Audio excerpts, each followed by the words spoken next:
Beat on the laptop. Uh, if you trying to say a speech but you nervous and you shy, don't go behind the curtain and don't you go and cry. I'ma give you the secrets. Why? Because you are my guy. It's gonna be so good going to the top of the sky.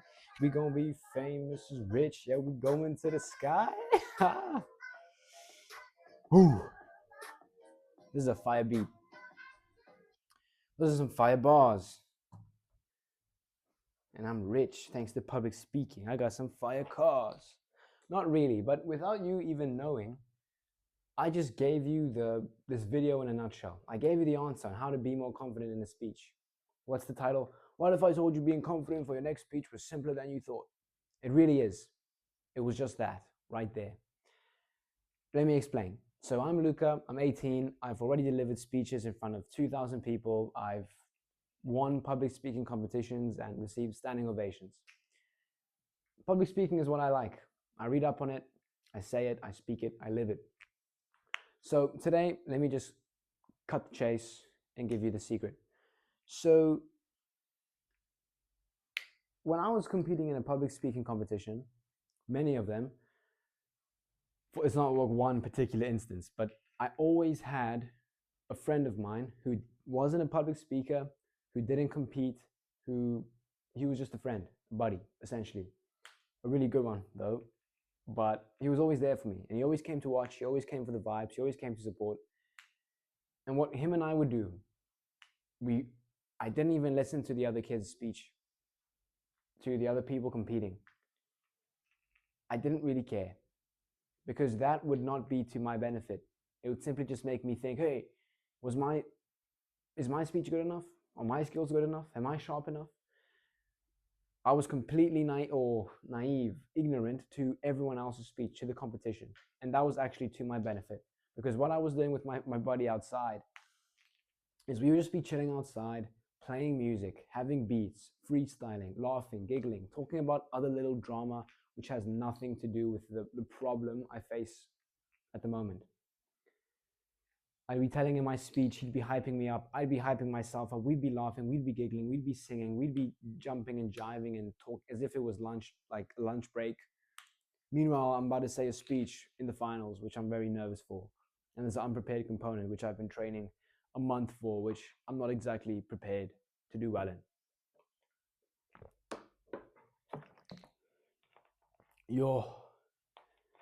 I almost pooed my pants. I'm recording in a seminar room in my my university's library, and there's a glass door here. I thought this lady was about to come and complain. She just threw a piece of paper right in the corner, which is right in front of the door, into the bin. So whatever, that has nothing to do with anything.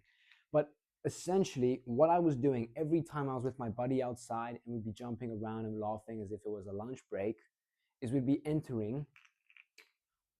Let me put a big arrow to this so you can't miss it and you know exactly where to look. I was entering a state of play. Period. A state of play. This is very important. All right. And if you can do this successfully before each and every one of your presentations, talks, or speeches, my oh my, will you get exponentially more confident, charming, and just become a better natural speaker. So let's go. Excuse my little burp. What it does three things for you. You can probably think of other things, but this is just what I thought of. So it puts your mind at ease, puts mind at ease. So of course, there's a high pressure moment. We need the speech to go well. We only have one chance. We want to have a good impression here. And we keep thinking about the outcomes and the possibilities and what if this and this possible scenario and the contingencies and what if someone stutters? What if I stutter? What if someone messes up? What if they ask me that question that I didn't really prepare for? What if everything goes to shite? Don't really think about that because it's not serving you in the current moment. So before speech, I mean like the 30 minutes before speech, not the last 2 weeks leading up to it. The last 2 weeks, you've already written it, you've already prepared it, you've already memorized it, you've already stressed about it, dreamt about it, visualized about it, had nightmares about it. You've done everything you have to do. The last 30 minutes, the last 10, 20, 15, 5 minutes, 10 seconds, doing that same worrying preparation is not going to serve you anymore. This will. This puts your mind at ease, all right? Next up, it releases adrenaline. Release adrenaline. Adrenalino. Not that that's how you say it in Italian or whatever, but it releases adrenaline. When we get nervous, we need to, many people, they don't release the adrenaline. So when they come up on stage, they walk on, they start bouncing around, they start walking, say, hello everyone, I'm very excited to be here. We can tell, bro, you're bouncing around as if you just, took a bunch of, I don't know, like 2 Red Bulls, all right? And they're bouncing around, but it's really just because they have all this adrenaline in them and they don't know how to express it. And so they're moving around and their hands are moving and everything's vibing and they're jumping and, their hands are constantly bouncing rhythmically to their words and they're just taking away from the highlighting effect they could have had on their words if they used their hands correctly. And everything about them is just moving. And this just screams almost insecurity in the sense that they're not secure in the moment. They don't own the room. They don't feel comfortable speaking at a slow pace. They're not comfortable with the silence, with their words diffusing into the audience. They're not comfortable with all eyes on them. That's what it signals. Okay, I'm not a genius. I don't know what you're feeling in the moment, but that's what it looks like when you're just moving around and buzzing and walking left to right and just laughing at your own jokes. It's funny, right, guys? And the third point, oh yeah, freedom. It simply allows you to speak freely. You think a bit better. There's a better natural flow to you. Your personality, your authenticity, and your charm is expressed one way or another. It is the answer. It is the answer. And what I mean by that is, once again, we're going back to the high stakes thing. There are high stakes. We need to be very clear that we cannot let those stakes keep getting to us. Of course, I'm not going to say ignore it. I understand it's important. But if we're up until the very last moment before speech, and it's still at the back of our mind, it's still plaguing our conscious, that doesn't benefit us in the slightest. With this freedom thing, what image I want to draw in your mind is, think of a footballer, a soccer player, playing at the highest level of soccer, professional, big stage, big occasion, big crowd, or any professional athlete for that matter. But all this publicity and it's the final and all the pressure and all the paparazzi cameras and flashes on them. Very big moment. That can really get to them. Or they can play freely like that same little child in the backyard. Does that make sense? If they can enter that same flow state, Zen state, the zone, and just play football as if they're having a kickabout with their mates in the backyard. If they are just free, they're taking that chance, they're taking that shot. Yeah, it hits the crossbar, they laugh about it, they say, my luck today. And they go at it again. That's what we want. You're taking the risk, you're making the joke, you're making an attempt to break patterns in your speech. You're actively trying to engage with your audience. You're being unique. You're laughing at what you find funny. You're speaking the words of your choice. You're crying for what you love. Does that make sense? We want that freedom. That's why we have to enter a state of play. So now the question is, how? How do we do it? I'm not going to, hold you to it. I'm just going to raise this quickly and tell you how. Whew. The YouTube Express, guys. We're not wasting any time here. Straight to the goods.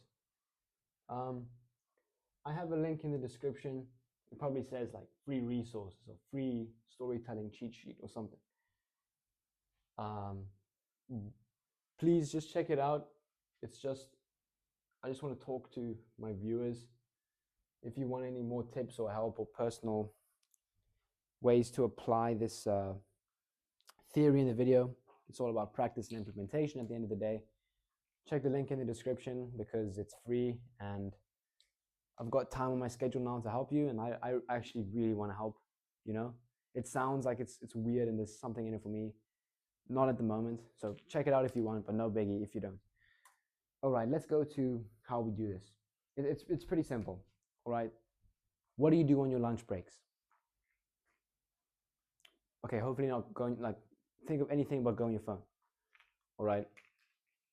It's really simple. We want to be singing, we want to be dancing, we want to be laughing, all right? If we can incorporate people that help us do these activities and enter these states, use them. So be with friends. Who are your friends in the boardroom? Sit with them. All right, go for a coffee right before your presentation. You know, just be playful, jump around like a little cheetah puppy or cheetah kitten, you know? Jump around. Like, I'm really talking, stretch your imagination here. If men aren't meant to jump in suits, if women aren't meant to skip in high heels, you know, break that. Do this. Do whatever you can. Adrenaline, release it. Jumping jacks. You know, literally just move around. And if you think this is goofy, if you think this is too kiddies and childish and Looney Tunes for me, boy oh boy, are you in for a treat. You have adrenaline pumping through your veins, which you have no way of expressing or getting out of you. Free energy. It doesn't come free, trust me. Spend that as quickly as you can through this state of play. All right? Quickly get rid of it. Because if you don't, you're going to come say your speech, and you're going to tremble in your hands. Your voice will shake. You will jump around and jitter and move around. You will stutter. You will not speak at an optimal level. You'll say the wrong thing. You'll mess up a line. You'll forget your script. It doesn't work for you. Energy, nothing comes free, okay? So when you get this free surge of energy, this adrenaline, spend it instantly, bro, or girl, or sis, or brother. Spend it as quick as you can. And these things, they help you spend that energy. Bonus, they help you get into a state of play as well. So you feel like that kid in the backyard. Same playground, you know, same kid, different playground. That's the vibe we're going for here. And if none of these things really are up your alley, worst case, you can smile. All right, simply force a smile. Even if you're nervous, even if you think the room is judging you and they're all strict and crazy and mean and, you know, poo-poo pants, just smile. Just force a smile. The psychology is, or the theory behind it is, we can't just naturally change the internal. This is an important concept. Understand this. You can't just change the way you feel like a light switch. You can't just address the internal directly. What you can do is you can address the external, align it to a certain identity, and then the internal follows shortly. What I mean by all this weird lingo is being confident looks a certain way. If we can make sure that our external aligns that, looks that certain way, and we can perform the actions and behaviors of someone who is confident, if our body acts like that, slowly but surely, the internal follows. So, comfortable, charming, magnetic. They're not afraid to smile and laugh and make a joke. They're not afraid to, hey, oh, oopsies. All right? Address the external and the internal will follow. If we can just have these little gestures which help us feel comfortable and help us feel like we're at break and at ease, this is addressing the external, the internal will follow. And yeah, that'll help you feel more calm. It'll make you come across as more natural of a speaker. And above all, you'll be more confident in your speeches. So that's the video. I hope you understand what we want to do, why we want to do it, and how we do it. We want to enter a state of play. This is how you do it. Why? Because it helps you be a bit more calm, helps you speak freely, and which are all essentially to your benefit. So that's the video. I hope you enjoyed it. If you have any questions, ask me down in the comments. I will reply. There's only one comment ever, and it's my pinned link. So hope this was useful to you, and ignore the voice crack, but take care.